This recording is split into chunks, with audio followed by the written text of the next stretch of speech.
Ohio State wide receiver Marvin Harrison Jr. goes underneath the prospect spotlight. Is he truly the most elite receiver we've seen since Jamar Chase and Julio Jones? We could talk about this and more coming up next.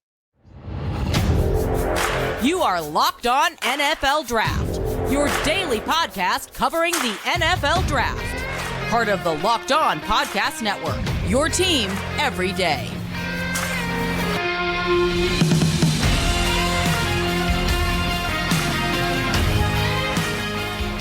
What's up, Locked On family? Welcome back to the Locked On the NFL Draft Podcast, your daily podcast covering your favorite draft prospects, part of the Locked On Podcast Network, your team every day. I'm your boy, Damian Parson, always on the ones and twos. You can find and follow me on X at DP_NFL. I'm a national scout and a senior draft analyst. And guys, thank you for making Locked On NFL Draft your first listen today and every day. Shout out for being our everydayers. And you know, I got to kick this intro to my guy, Mr. LSU himself, Keith Sanchez. You can find and follow him on X at The Talent Code. You talk to him, baby. What's up, Locked On family? Let's get locked in. This is Keith Sanchez, 2019 national champ, here to bring you championship level content surrounding the NFL draft 24/7, 365. Listen, I want to say shout out to our everydayers. Thank you for tapping in with us each and every single day. Like I always say, man, at the top of the show, man, make sure you hit that like button. Make sure you comment after every segment. And man, if you're not subscribed to the channel, make sure you subscribe to the channel. DP, we have a great show today. We are talking Marvin Harrison Jr. We are talking about the generational prospect, Marvin Harrison Jr., DP. I had to throw that generational term in there for you, man. And then we're going to do our classic segment, stock up, stock down. And then we're going to wrap this thing up with the coach him up segment, right? We pick the prospect. We tell the coach, hey, you go coach this guy up. But DP, let's get this thing started at the very top, man. Marvin Harrison Jr., I'm going to just simply toss it to you, man. And you take what angle you want to take as far as discussing Marvin Harrison Jr., how elite you feel, right? How high he could go and what type of prospect he is. Keith, when I watched Marvin Harrison Jr. in the summer, I say it was him versus the field. You know what I mean? Yep. You know, between Meke Buka, Keon Coleman, all the rest of the receivers, it was him at the top, and those guys were chasing and wanted to see if anybody could catch up to him. I don't care what social media says. No one has caught up to him for me, Keith. Because you can tell me that Malik Nabers is a more explosive, dynamic guy in terms of speed, right? And stop, start, and which he may burst be, acceleration. Right? He may be. Yeah, and I will not argue that, Keith. But overall game, and I always come back to this, Keith. You know, you saw Jamar Chase, Justin Jefferson. You knew what it was like to have two elite caliber receivers on the same team. But you also knew what it was like to have an elite DB and Derek Stingley Jr., who would absolutely battle those guys and go one-on-one on the island with them in practice. When I watch Marvin Harrison Jr., there's not many receivers in this class that get the type of defensive coverage that he gets and that he receives, right? Like defense is new. All the Big Ten defenses new. It's him or bust. We stop him, we typically can stop the Ohio State offense. Yeah, and then Ohio State started running TreVeyon Henderson like they should have been, you know what I mean? But that eventually helped them down the stretch. But, you know, Emeka Ibuka was banged up, stuff like that. Julian Fleming, you got Cade Stover, but it was all Marvin Harrison Jr. And you talking about 6'4", 205 pounds. And on the season, 67 receptions, 1,211 yards receiving, 15 total touchdowns because he had a rushing touchdown this season as well. And I just remember talking to, you know, scouts, and it was like, you know, they talk about how the work ethic with him is just, it matches the talent, right? Like you can be drafted into the league, Keith, based off of just a pure skill set. But how do you become a Davante Adams, a Justin Jefferson, a Jamar Chase? How do you become a Jerry Rice, a Terrell? Oh, how do you become those type of guys? The way you work. And everything I've heard about his work ethic is that it's outstanding. It's top tier. The route running, the tempo, the patience and pacing. And it's crazy because I remember somebody questioned him not playing in the slot like that. I said, well, I really actually love him in the slot because that's terrible for a DB, right? I tweeted a rep out a while ago, him versus Kalen King, one-on-one. It's just a simple slant route, but it's the way he stemmed, right, towards the leverage of Kalen King, pushed him vertical and away, and then snapped it off, made Kalen King stumble out of the break point, and he's wide open. Was a pass leading him to be able to get yak? No, it was put right on his face, on his back shoulder. So it's like, it's so many things that goes into it, man. But Julio Jones, Jamar Chase, Justin Jefferson, all of these different Amari Cooper, all these different receivers we've seen come through college football, Keith. Marvin Harrison Jr. is up there amongst the elites for me. Yeah, no, I think he is also, and I would say this, right? Kind of go back and let's rewind it to the Malik Nabers and potentially who's wide receiver one, right? I think first of all, and it's proven itself, right? You can have more than one elite prospect per draft, right? Like even we had the edge discussion, right? It looks like Kayvon Thibodeau and both Aiden Hutchinson are well on their way to being elite prospects, right? And they were right by each other. But we talk about the wide receiver conversation with Marvin Harrison Jr. And I think people, or us in this draft community, right, we get caught up on the next level of upside, right? Like, man, what's the upside in trying to uncover the unknown and wanting to go with a little bit more instead of sometimes. I say this, man. Sometimes drafting is just about taking what you know, right? Like drafting what you know. And what I see in Marvin Harrison Jr., DP, is a guy that, and this is not said lightly, right? Is that he can just do it all, right? And that's so there's so much value in that, DP. Just he's a complete route runner, right? He has vertical speed, contested catch, slot fade, right? Can adjust to the ball, all of those things. So when I'm drafting, right, I feel really good come draft day if I'm a general manager of these top 5 teams and I go turn a card in and it says Marvin Harrison Jr. because he has so many different things that he can do. I can just pick that up and place it on my team and there's a role, right? Like, because I think we find because this is the thing, right? You talk about explosiveness, right? But we've seen explosive wide receivers before, right? Like your Kadarius Tonys, like, or just your Henry Ruggs Jr., right? Or these guys that were quote unquote explosive, right? But it's the nuance of playing the wide receiver position, right? Like, because I even remember the conversation, even talking about a Justin Jefferson and a Jamar Chase, right? It was, I don't know if these guys are that fast, right? I don't know how fast they are. And it was because the conversation, because they never ran full speed on film, right? But that was because it wasn't about getting from point A to B as quickly as possible, right? It was about adding nuance to what they were doing. And I think when I watch Marvin Harrison Jr., I'm seeing nuance. I'm seeing a guy that already understands bracket. How do I beat, double teams and things like that? So I'm excited about what he can be. And I'll put him at wide receiver one. And the reason I will is because him versus Malik, and you go back and watch Malik, I can understand it being close for people, right? Like, man, because Malik is so fun and so explosive and exciting and what he does, right? But I look at it, DP, from the perspective of also drafting number one wide receivers is like getting that X, right? That X factor, that 6'3", 200-pound. I can line him up one-on-one against a corner and press man situations, and he's gonna win, right? That guy that gotta have it on 3rd and 5, the quick slant, right? And DP, I always go to that for my threshold, right? The quick slant. Who's gonna run the quick slant on 3rd and 5 and beat their man in press coverage?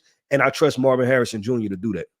No, 100%. I mean, he's got the bloodlines, right? His dad's a Hall of Fame caliber player. I think his dad's in the Hall of Fame. One of the best receivers we've ever seen, right? Like, just he total different body types. His dad was more of a quick route runner, slippery, elusive guy. Where you look at Marvin and even talking to DBs who faced him, the first thing they always talk about, like, man, this is a strong cat. It was like, man, trying to play physical with him isn't the easiest thing because he knows how to use his body. Yeah, and that's the thing you have to factor into. This is a big guy, right? Like he's not 5'11". The guy he appears to be every bit of 6'2" to 6'3", right? Like he probably come in at 6'3" at the combine. But DP, before we wrap this segment up, man, let's add context to this. Comps. Do you have any NFL comps for Marvin Harrison Jr.? Man, I think I started it on this pod and I'm gonna continue it. He's, to me, is a big, because I think that he's listed as a little bit taller, and I think he might be a little bit taller, but he's Davante Adams to me, Keith. Like a guy that knows how to win against different alignments, whether you shade it inside, outside, you're giving them 2 yards of cushion. You want to soft press, you want to play physical press, you want to play, cover 3 bail. He knows how to win, how to stem, and how to get to his spots and get open. Creating separation is not hard for him. It's just he's not left one-on-one on the island, left and right, game after game, where there's a safety triggering down. There's a linebacker dropping off to make sure, hey, if he catches this, let's go ahead and get a quick tackle on him, right? This is a young man for me, Davante Adams, that nuance, is special. And I think that he brings every bit of that, plus the catch radius and ball skills that he brings as well. Yeah, and I'm with you on the Davante Adams one, and then I think the other guy that I want to invoke in this, but I think he's a little bit sharper. Talking about Marvin Harrison Jr. is a sharper route runner. The other name I want to invoke is AJ Green, right? You talking about like that wide catch radius and things like that. But I think his start-stop ability is more, right? And that's the part that I lean toward Davante Adams. So if I had to pick, it's just kind of a blend of those two guys, right? The AJ Green and his body profile, and then the way Davante Adams runs route. But DP, listen, that's Marvin Harrison Jr. Like we said, man, he's wide receiver one for both of us. We're staking it. That's what it is. That's what the film says. Plug and play guy in any offense, and he'll be ready to roll. But DP, let's keep this thing going, man. Next up, man, we have our stock up, stock down segment where we picking some prospects. And I'm gonna go ahead and give a teaser, DP. I'm talking about a big boy in the trenches, and I'm gonna make a statement, man. I'm making a statement about a big boy in the trenches. Coming up next with our stock up, stock down segment. Are you the kind of driver that likes to push things a little further? Ever wonder what adventure could be around the next corner? Our friends at Nissan have a lineup of SUVs with the capabilities to take your adventure to the next level. The 2024 Nissan Rogue is perfect for city drives and great escapes. Class exclusive Google built-in is your always updating assistant to call on for almost anything. The 2024 Rogue is the perfect midsize crossover for your next adventure. The 2024 Nissan Armada will change what you expect from a full-size SUV.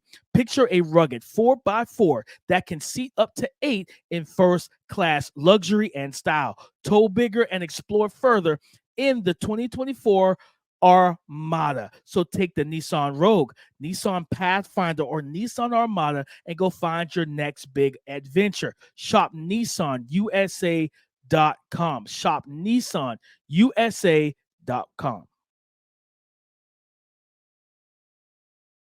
As you guys know, the stock market is open.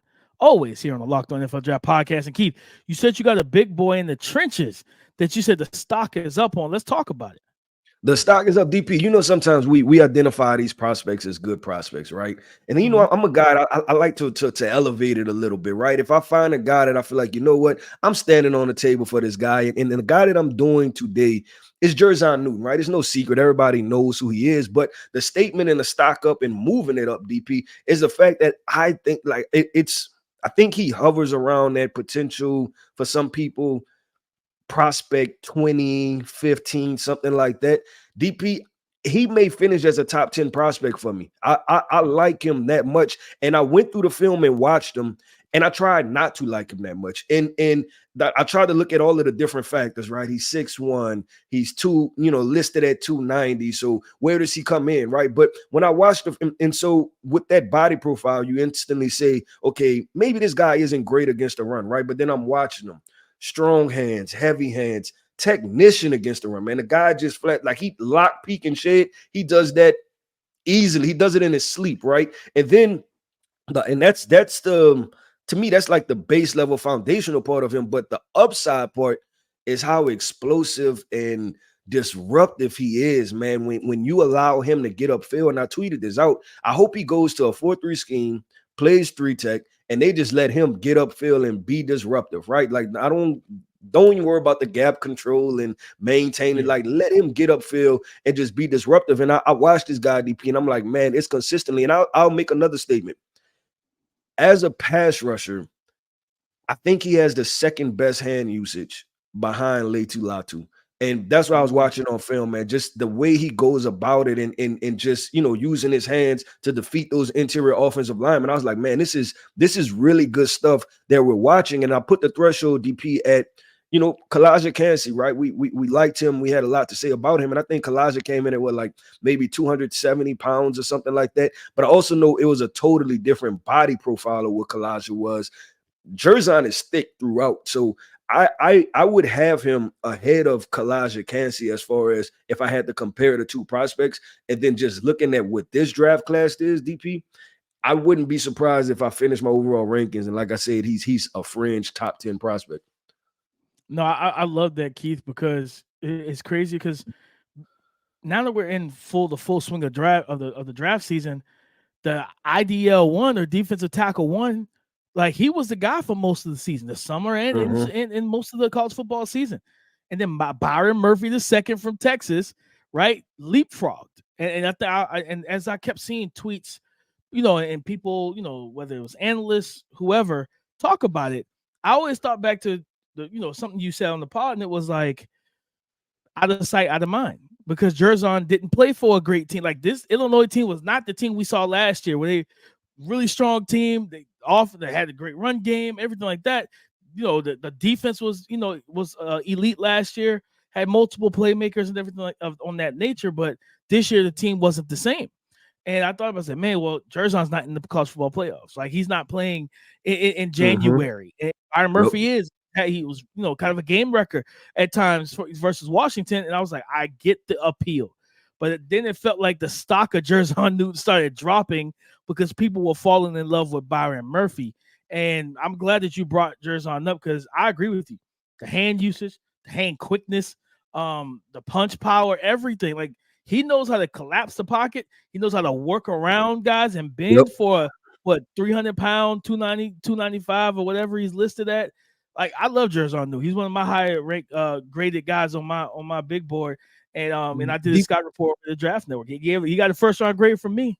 Yeah, and I'm thinking about it, DP. And I said a top 10 prospect, and I forgot we have 4 or 5 quarterbacks, 4 or 5 offensive tackles, 10. But my point is, you know what? He's going to be I think for sure, I feel comfortable with saying that he's going to be a top 3 defensive prospect for me, man. I put him up there with the Latus and the Jared Versus as far as what he could become, just as an NFL player. But DP, man, who do you have? We're talking about stock up, stock down, man. Who do you have? Man, Keith, I got to stick with my running backs, man. And the guy I tweeted about earlier this week, I said, I got to get eyes on him because I kept seeing a lot of buzz about this young man, Jaylen Wright from Tennessee. And the first thing that popped off the screen, speed. This is a burner, a blazer, Keith. And, listed at 5'11", 210. A young man, to me, I think his contact balance is good. We look at the numbers, 592. So he had 136 carries, 1,010 yards rushing, average close to 7.5 yards per. Only 4 rushing touchdowns. But you talk about 592 of his over 1,000 yards came after contact. Forced 43 missed tackles. He's got long runs of 75, 52, 42, 82. And he's scheme versatile where they use him on gap and zone runs. I think he can catch the ball out of the backfield. And in a running back class that is not robust, it does not have a Jahmyr Gibbs, a Bijan, right?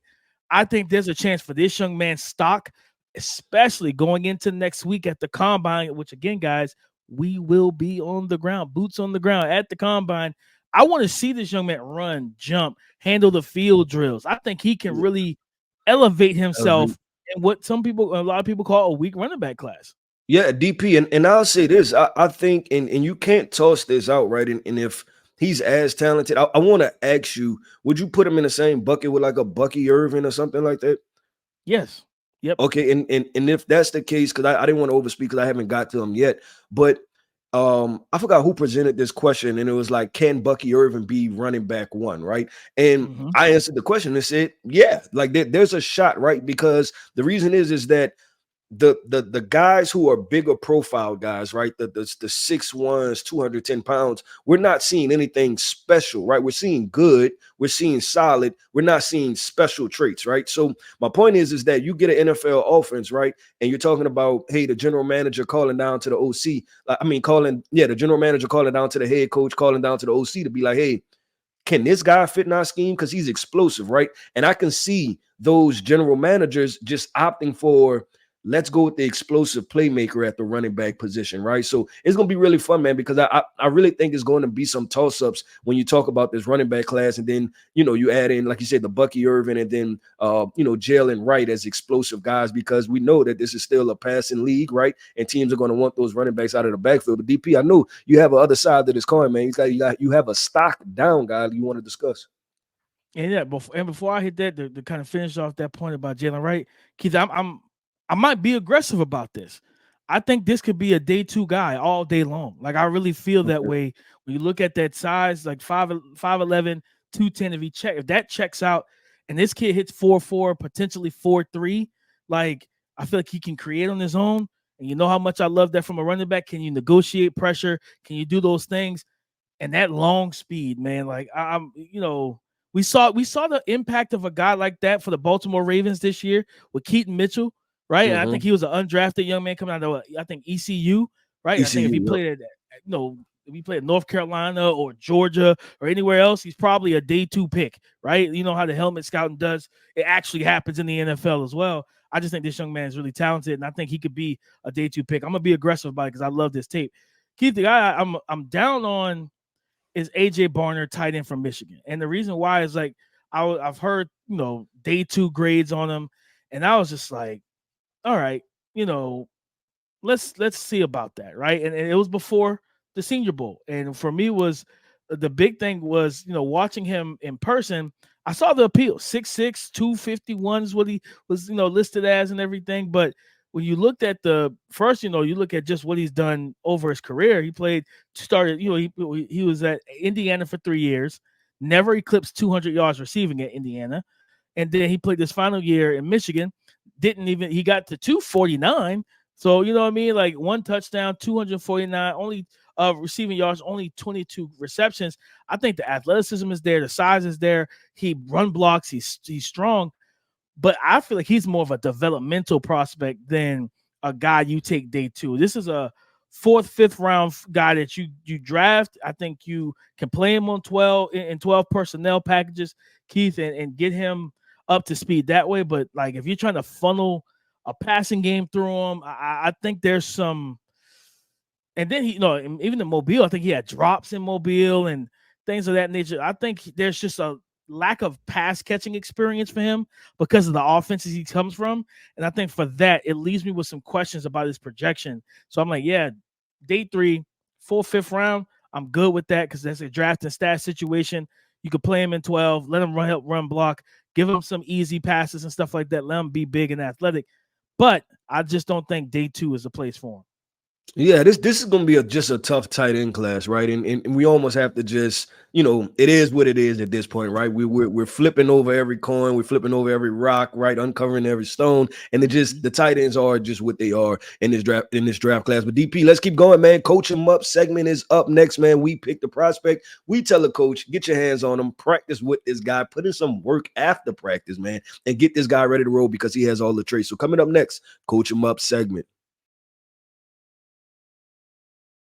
This next segment is brought to us by our sponsor, BetterHelp. Sometimes we all need the opportunity to get something off our chest. Big or small, certain things can really start to get to you. It's important to let that out, especially to someone who's unbiased on your life. So today, I want to say how I really feel about something. You might even be thinking about the same thing this week. Guys, it's finally full-time NFL draft season. No more football, and we are absolutely happy about being able to attend the NFL scouting combine. So be able to go to the combine, see these players run, jump, and test and interview in person is always a fun and great experience. And we can't wait to bring that experience back to you guys, our everydayers. So therapy can be different for everyone. Most of us have bigger problems than our favorite sports team, and it's important to get things off our chest. Visit BetterHelp.com/lockedon to get 10% off your first month. That's BetterHelp, HELP.com/lockedon. Guys, thank you for making Locked On NFL Draft your first listen today and every day. Shout out for being our every day. As you know, we got to coach him up. And Keith, I got to go to the, I talked about my running back, right? We talked receiver. This has been no offensive pod for me. Talked receiver, talked running back and stock up. Tight end also in stock down. I'm going to the big boys. I'm going to the trenches. Delmar Glaze, the tackle from Maryland. I think this is a guy that I like, man. Power. I think his foot quickness is sufficient, right? I don't think he may not be the most. He's not, what's my man, Olu Fashanu, right? Like he's not Olu or Tyler Guyton in terms of like foot speed and explosiveness. But at least at 6'5", almost 330 pounds, this is a physical dude. And for me, I'll just like consistently coach up the technique in terms of his hands, making sure that the hand carriage is nice and tight, not allowing himself to give up his chest, give up his shoulder pads or access to that. But I think, continue to coach him, running your feet in run block situations. But watching him, man, I absolutely think that this is a starting tackle in the NFL. I Do do you think that like he could him? probably play guard too, though. Do you like him better than Jalen Duncan from last Yes, year? no, 100%. Okay. I think Duncan was the more explosive athlete, in my opinion.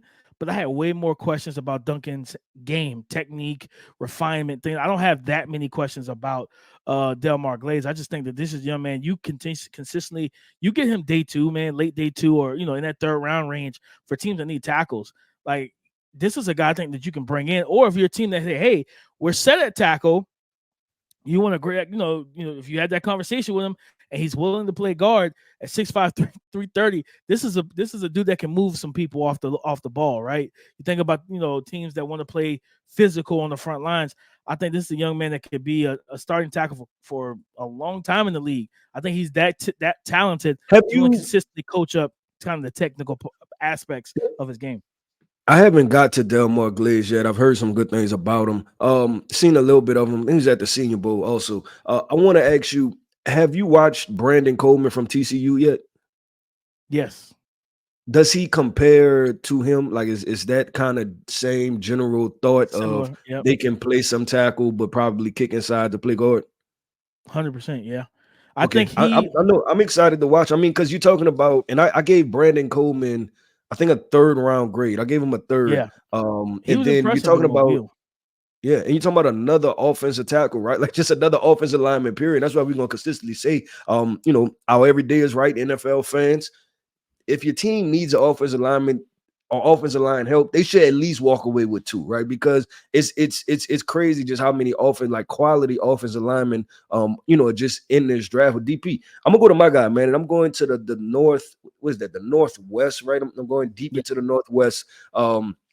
Washington State edge rusher Brennan Jackson. I feel like he started to pick up a little steam, right? And then I think people were excited. I know I was excited to see him at the Senior Bowl. Then he got injured, I want to believe, day 1, so we didn't get much to see him. But man, you're talking about just a stock up type of football player, right? I mean, this is a guy, listen, I think he's listed at 6'4", 255, 260 pounds. We've seen him in person there. And I think he fits the classic mold of a 4-3 defensive end. And when I looked at him, I thought of a slightly more active as far as movement wise, but I thought that he played with the same type of recklessness a little bit that a AJ Epinesa out of Iowa played, right? And that comes twofold, right? Is that because those guys, and AJ was kind of more of a tweener, right? Like I think Buffalo took 20 pounds off of him, but Brennan is already this 260, so I think he's a 4-3 defensive end. And he's talking about a guy that just plays with reckless abandon. Like if he shoots gaps and twists and stunts,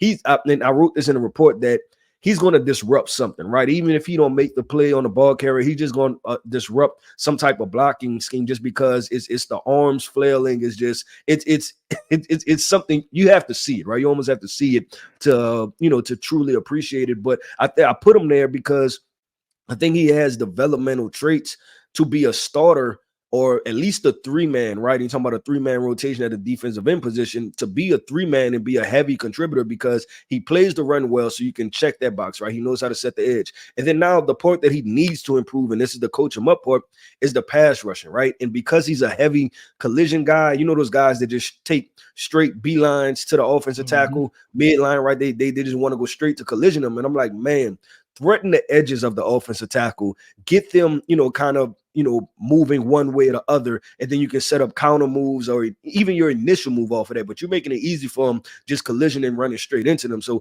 Brennan Jackson is definitely a guy that, like you say, you sit in that 4th round and you're a 4-3 team and you need some help. I think he's a guy that will help, and his ceiling is becoming a starter in the NFL.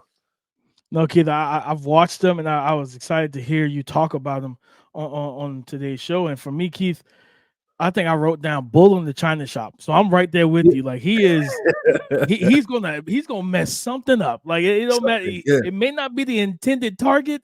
Something's getting broken. That's just what it is. Somebody's getting hit, right? Like somebody's getting hit. No, and I love how you talked about like just threatening the shoulder. If he starts adding a little bit more nuance because he's strong, convert speed to power well. It's like, man, you start threatening the outside shoulder. Now you can create some of those rush lanes on the inside, create that bull rush, that natural ability to bull rush for you, where guys are not just trying to sit and wait on that. Because yeah, he just wants to get in the backfield by any means necessary. So I'm with you. I love that as a coach him up candidate, because man, it's like, hey, coach, just teach him the nuanced ways of getting into the backfield and making that complete player. Because like you said, he's good against the run. He shows the flashes of upside as a pass rusher. Now we just got to get him there. And I think if you can get him there, you got yourself a really strong starter, especially as a defensive end in the four down lineman. Yo, well, there you have it, ladies and gentlemen. That is another episode of the Locked On NFL Draft Podcast. Man, I want to say shout out to our everydayers. Thank you for tapping in with us each and every single day, man. And if you haven't hit that like button, hit the like button. If you haven't commented, make sure you drop a comment down below. And if you aren't subscribed to the channel, subscribe to the channel. And then go tell a friend that, listen, this is the best NFL draft content that there is out there. And we have you covered, man. It is draft season. We are the dynamic duo that you tap into each and every single day. Listen, man, I am Keith Sanchez. You can find me on X at The Talent Code. That right there, that is my co-host, my guy, man, Damian Parson. You can find him on X at DP_NFL. And like we always like to say, man, y'all come talk to us because we like to talk back. Go subscribe and follow for free on YouTube. Wherever you listen to podcasts, get the latest episode as soon as it is available. Thank you for making Locked On NFL Draft your first listen today and every day. Shout out for being our everydayers. Come and join the conversation again tomorrow on the Locked On Podcast Network. Your team every day.